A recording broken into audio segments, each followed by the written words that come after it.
आदाब, नमस्कार। मैं फैसल और आप देख रहे हैं नेशनल दस्तक। आज दो बड़ी खबरें हैं, दोनों बड़ी खबरें हैं और जिससे आज साफ हो जाएगा कि देशभक्त कौन है और राष्ट्र विरोधी कौन। दरअसल जो लोग बार बार मुसलमानों से उनकी देशभक्ति का सर्टिफिकेट बांटते हैं या मांगते हैं, आज उनके लिए एक बुरी खबर है।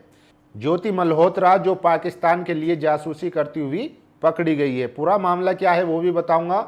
वहीं दूसरी तरफ सर पर टोपी और चेहरे पर दाढ़ी लेकर अब भारत का नाम दुनिया भर में रोशन करेंगे असदुद्दीन ओवैसी। जी हाँ, भारत सरकार ने ओवैसी को उस प्रतिनिधिमंडल में चुना है जो विदेशों में जाके पाकिस्तान की करतूतें बताएगा, यानी कि किस तरीके से पाकिस्तान भारत में आतंकवाद फैलाता है और किस तरीके से पाकिस्तान में जो आतंकवादी है उनको डिफेंड करता है, उनकी रक्षा करता है।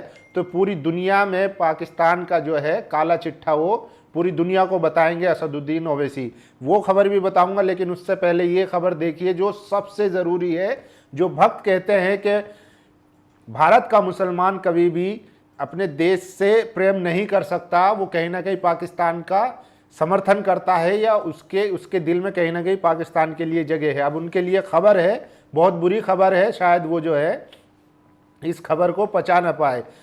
ये यूट्यूबर ज्योति मल्होत्रा है, पाकिस्तान के लिए जासूसी कर रही थी, गिरफ्तार हो गई। 2023 में कमीशन के जरिए पाकिस्तान वीज़ा लेकर गई थी, जहां पाक हाई कमीशन के कर्मचारी दानिश से नज़दीकी रिश्ते बनाए, फिर पाकिस्तानी खुफिया एजेंटों के संपर्क बनाए रखे संवेदनशील जानकारियां साझा की हैं। मैं आपको बता दूं कि इसमें जो है ऑपरेशन सिंदूर से जुड़ी हुई भी जानकारियां इन्होंने दी है, ऐसा इन पे आरोप लगा है। इनके साथ साथ 6 लोग गिरफ्तार हुए हैं। 6 में से एक ये ज्योति मल्होत्रा हैं। ये यूट्यूबर हैं, व्लॉग बनाती हैं, लेकिन पाकिस्तान के लिए भारत की जासूसी कर रही थी। कई खुफिया रिपोर्ट जो है इन्होंने पाकिस्तान को सौंप दी है। अब इसके बारे में क्या कहेंगे अंधभक्त, वो आप सोच लीजिए। देखिए, ये पहला मामला नहीं है, इससे पहले भी, क्योंकि देखिए जब मामला आता है तो कहीं ना कहीं सोशल मीडिया पर खुदाई शुरू हो जाती है। अब देखिए, इसके अलावा और कई मामलों में जो पाकिस्तान के लिए जासूसी करते हुए पकड़े गए हैं, मैं वो आपको बता देता हूं। पाकिस्तान के लिए जासूसी करने वाला राम सिंह गोरखपुर से गिरफ्तार हुआ। पत्रिका की रिपोर्ट के अनुसार उत्तर प्रदेश एटीएस ने पाकिस्तानी खुफिया एजेंसी आईएसआई के लिए जासूसी कर रहे गोरखपुर के राम सिंह को गिरफ्तार किया।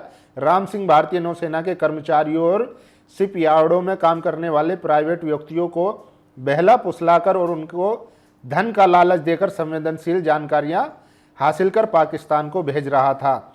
तो आप इनका नाम याद करिए और इनकी फोटो देखिए, चेहरे पर तिलक है। वहीं देखिए, दूसरी खबर है, गुजरात एटीएस ने पाकिस्तान के लिए जासूसी कर रहे दीपेश गोयल को पकड़ा।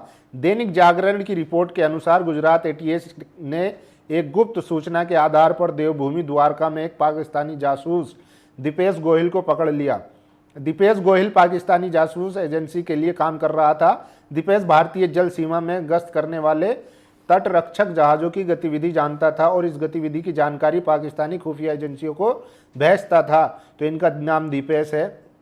वहीं देखिए, एक और है, पाकिस्तान की जासूसी करने वाला मोची सुनील कुमार गिरफ्तार। अमर उजाला की रिपोर्ट के अनुसार पंजाब के भटिंडा में पुलिस ने बिहार के समस्तीपुर के सुनील कुमार को गिरफ्तार किया है, जो देश के साथ गद्दारी कर रहा था।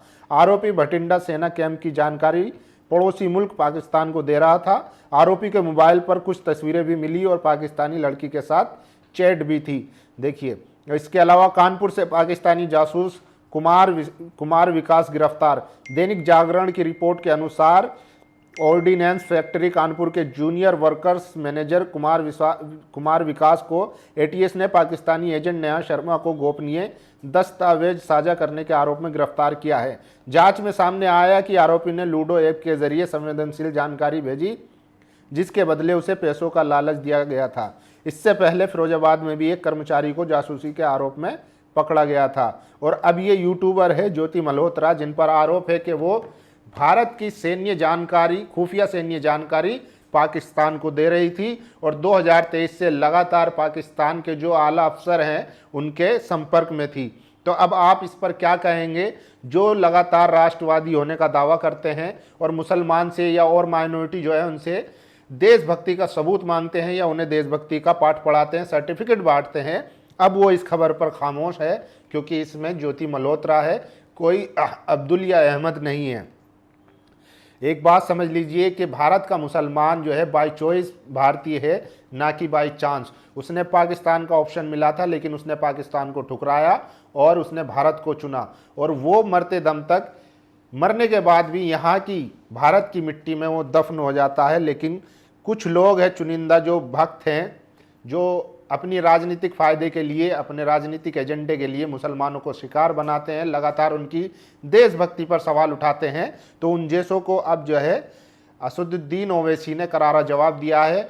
भारत की सरकार यानी कि नरेंद्र मोदी की सरकार असदुद्दीन ओवैसी को पूरी दुनिया में ले जाएगी और उनसे पाकिस्तान का जो काला चिट्ठा है, जो आतंकवाद को वो समर्थन करता है, आतंकवादियों की जो पुष्टपनाही करता है, उनका काला चिट्ठा पूरे देश के सामने रखेगा। जी हाँ, आपको बता दें, एक जो है प्रतिनिधिमंडल देश और दुनिया में जाकर वो ये बताएगा तमाम कंट्रियों को कि किस तरीके से पाकिस्तान आतंकवादी गतिविधियां देता है, और वहाँ पर आतंकी जो कैंप हैं जो उन्हें तैयार करता है आतंकवादियों को, और फिर उसके बाद भारत में या और अलग अलग जगह पर किस तरीके से आतंकवाद की गतिविधियां देता है। तो उसके पूरा काला चिट्ठा जो है अब वो प्रतिनिधिमंडल जाएगा, यूरोप जाएगा, तमाम दुनिया के तमाम देशों में जाकर वहाँ पर पाकिस्तान की वो पूरी जो उनके कुकर्म हैं, जिस तरीके से वो आतंकवाद को समर्थन करते हैं, वो सबके सामने रखेगा।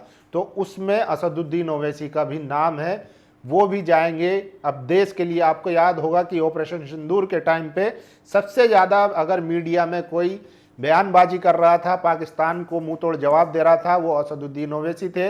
गोदी मीडिया के सबसे चहीते उस टाइम पे असदुद्दीन ओवैसी बने हुए थे, क्योंकि वो लगातार पाकिस्तान को उसकी ही भाषा में जवाब दे रहे थे। हालांकि पाकिस्तान की तरफ से लगातार जो वहाँ के मौलाना हैं या जो सेना है, वो लगातार मजहब और धर्म का कार्ड खेल रहे थे कि इस्लाम जो है भाईचारे की बात करता है। लेकिन ओवैसी ने लगातार कहा कि आप जो है, आप जिस इस्लाम को मानते हैं, जिस मज़हब को मानते हैं, हमें नहीं पता, लेकिन आप जो है आतंकवादियों का समर्थन करते हैं, और हम जिस मज़हब को मानते हैं उसमें साफ कहा गया है किसी भी निर्दोष को मारना पूरी इंसानियत को मारना है। तो इस तरीके से लगातार ओवैसी जवाब दे रहे थे। तो ये दो बड़ी खबरें हैं, एक तरफ असदुद्दीन ओवैसी जिनको लगातार टारगेट किया जाता है आईटी सेल की तरफ से, बीजेपी आईटी सेल की तरफ से, और तमाम ऐसे जो राइट विंग प्रोपेगेंडा चलाते हैं कि असदुद्दीन ओवैसी की देशभक्ति पर सवाल उठाया जाता है। आज वो भारत का प्रतिनिधि करेंगे, पूरी दुनिया में जाकर पाकिस्तान के खिलाफ उसके जो काले कुकर्म हैं वो दुनिया के सामने रखेंगे। वहीं दूसरी तरफ ज्योति मल्होत्रा जैसे जासूस आज जो है वो भारत की खुफिया जानकारी पाकिस्तान को देते हुए पकड़े गए। तो बाकी देखिए तस्वीरें साफ है दोनों खबरों से। बाकी आप लोग समझदार हैं, आप लोगों की क्या राय है, अपनी राय जरूर दीजिए। शुक्रिया। नेशनल दस्तक की आपसे गुजारिश है कि अगर इसको बचाना चाहते हैं तो नेशनल दस्तक को सब्सक्राइब करने के लिए रेड कलर के सब्सक्राइब बटन को दबाएं, फिर बेल आइकन की घंटी दबाएं। नेशनल दस्तक को बचाने के लिए बहुत जरूरी है कि हर खबर को शेयर करें, लाइक करें, कमेंट जरूर करें।